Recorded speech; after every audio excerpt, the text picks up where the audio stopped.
Buenas, ¿cómo va? Bueno, tengo ganas de transmitirles un poco el fin de nuestra práctica, ¿sí? Que si bien hoy en día nuestro acercamiento, o bueno, por lo general llegamos al yoga por un bienestar físico, no es el fin último de la práctica, ¿sí? Y bueno, entonces el fin de este video es esclarecer un poco lo que tratamos de buscar a través del yoga. Les voy a hablar un poco de los Yoga Sutras, ¿sí? A veces en las clases por ahí les he compartido algunas cositas de la filosofía del yoga. Los Yoga Sutras es el tratado principal del yoga que justamente a través de este tratado que escribió Patanjali alrededor del siglo IV o V después de Cristo,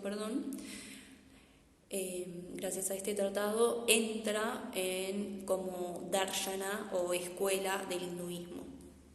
O sea, le da relevancia, ¿no? Como que gracias a este tratado que deja sentado las prácticas del yoga,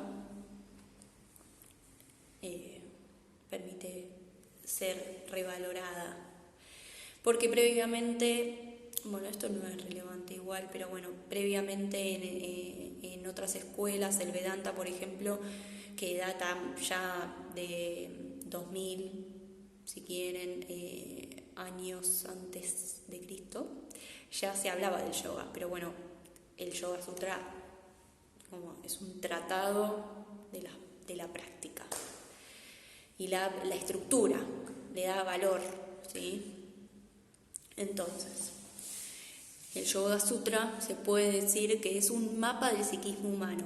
¿Por qué? Básicamente va a hablar un poco de, por ejemplo, el funcionamiento de la mente, la importancia del conocimiento en el proceso de la liberación, los obstáculos de la práctica, ¿sí? De todos esos obstáculos que aparecen antes de ponerme a practicar yoga. Por ahí un día, no sé, estuve mirando demasiado la tele y ay no, qué fiaca. ¿Cuántas resistencias, no? Hay un montón de resistencias que aparecen antes de pararme en el mat y hacerla. Bueno, en el Yoga Sutra se habla de eso y también tiene los antídotos frente a esos obstáculos. Entonces, por eso se dice que es un mapa del psiquismo, de cómo funcionamos. Bien, lo que busca el yoga, junto a otras escuelas del hinduismo, es justamente tratar de ver la realidad lo más utópicamente objetiva. Utópicamente porque, bueno, también es una pregunta que nos podemos hacer, es si realmente existe una realidad objetiva, pero no me voy a meter ahí. Sí, hay otros académicos que lo pueden hablar mejor que yo. Tengo mis anotaciones.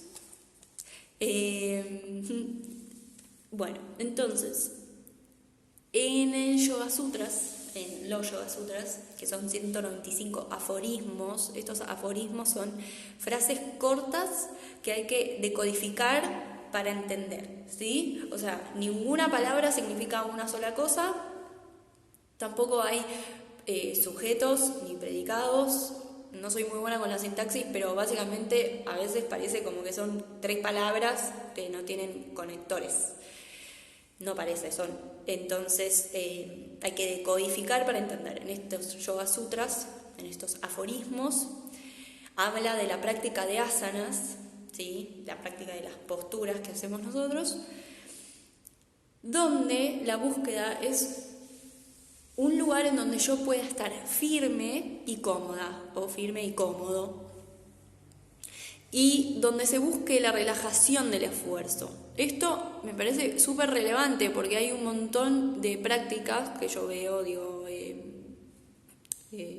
yogis, ¿cómo sería? Compañeros, no son compañeros, bueno, gente que hace yoga, que se esfuerzan muchísimo, que hacen una práctica súper exigida, que no es raro, uno los ve practicando y digo, bueno, ¿qué los mueve? Bueno, entonces me parece súper clarificador y darle un objetivo a la práctica de asanas y porque esta es mi búsqueda y se las quiero compartir a ustedes y creo que lo comparto también a través de la guiada de la práctica, que es una práctica en donde yo pueda estar firme y cómoda. Esto no significa que sea una bolsa de papa y que no me pueda mover, no, por supuesto. ¿Por qué? Es importante lo de firme, porque lo que vamos a seguir hablando hoy es que el estado de atención que yo estoy buscando es un estado de firmeza, ¿sí? No es simple, requiere un esfuerzo estar atento. Mismo el otro día estaba escuchando hablar sobre neurociencias y decía que hay dos tipos de atención, ¿sí? Hay una atención que es provocada por mí, que es esa atención dirigida, por ejemplo, ya sea leer un libro, ya sea entrenarme para correr una maratón. Y hay otra atención que no es provocada por mí, sino que es todos esos estímulos externos que entran en mi atención, ¿sí? Que puede ser un ladrido, un motor de un auto, un recuerdo, ¿sí? Todo lo que me desvíe la atención sin buscarlo. Entonces, esto viene a cuenta de esa firmeza, que también se busca en la práctica de asanas, ¿sí? O sea, no voy a estar... si mi cuerpo está sin tono, o si mi atención en la práctica de meditación está sin tono, si me estoy durmiendo, eso no es una meditación, ¿sí? Hay un estado de alerta. Eso lo resalto, digamos. Y la práctica de asanas también es una práctica meditativa, ¿sí? Ya buscamos entrar en una práctica meditativa en donde de a poco los pensamientos, ¿sí? Se van, los pensamientos ya sean estos, los recuerdos, el cotidiano, el trabajo, digo, todo ese rumiar que yo pueda tener en la práctica de asanas, ya la idea es que se vayan aplacando. Es una práctica de asanas de autoindagación y autoestudio, ¿sí? Es una práctica reflexiva y meditativa.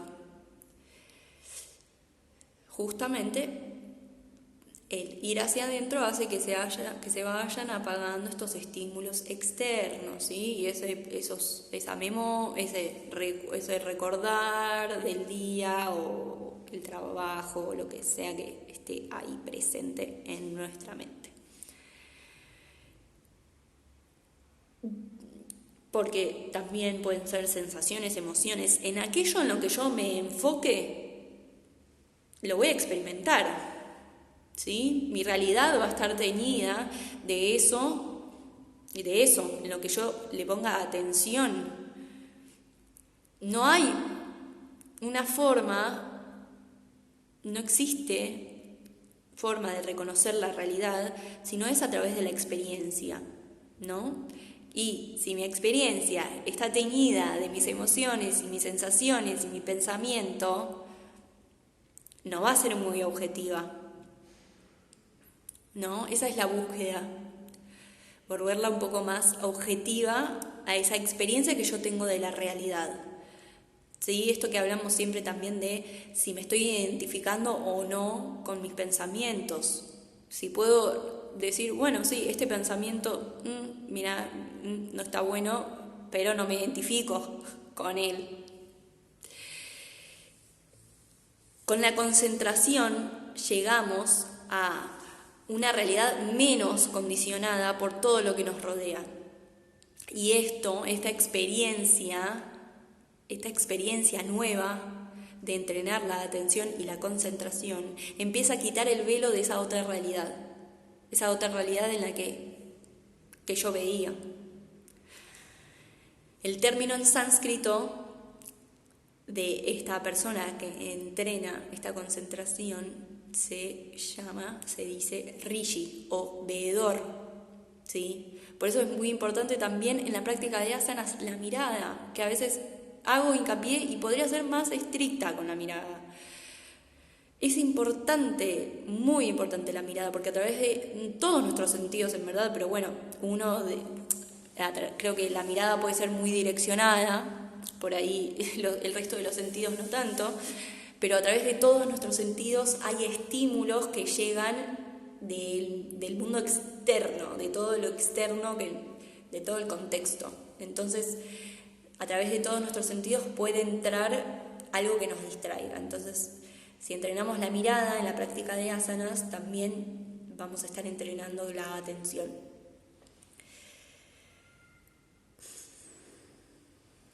Hay que practicar ampliar la atención y despejarla de lo que no nos permite percibir la realidad tal como es. Y aquí voy a leer los 3 sutras. Voy a hacer los primeros 3, pero no, hay uno anterior. Y el primero que voy a leer dice: Yogas Chitta Vritti Nirodha. Y dice: el yoga es la restricción de las fluctuaciones de la mente. Nirodha, ha, es restricción, ¿sí? Y fíjense que ese ha final requiere un esfuerzo. Y otra vez vuelve a hablar de ese esfuerzo que les decía, que sostener la atención en algo requiere todo nuestro esfuerzo. Vritti como Parivriti Trikonasana, por ejemplo, que es Trikonasana, una postura que la vimos, que es la del triángulo en torsión. Vritti podría ser rodear a algo o darle vueltas a algo, que puede ser las vueltas que damos en nuestros pensamientos, ¿sí? O, por ejemplo, yo tiro una piedra en el agua y todos esos círculos que deja en ese agua, todo el eco que deja un pensamiento, todo ese rumiar de los pensamientos, ese sería Vritti. Chitta es mente. Chitta, mente, no importa, no lo vamos a indagar, pero bueno, involucra Buddhi, Manas y Asmita. Asmita es el ego, Manas es el encéfalo y toda la actividad mental que pueda haber más como clínicamente, y Buddhi es la atención. Entonces, y yoga, que es unión, y bueno, también es un término en el que podemos indagar mucho, también da para un video largo. Entonces sigo, dice: yoga es la restricción de las fluctuaciones de la mente. Segundo sutra: Tada drashtuhu swarupe avastanam. Y dice: entonces el observador, o la observación en realidad, se establece en su forma esencial. Y esto sería que la observación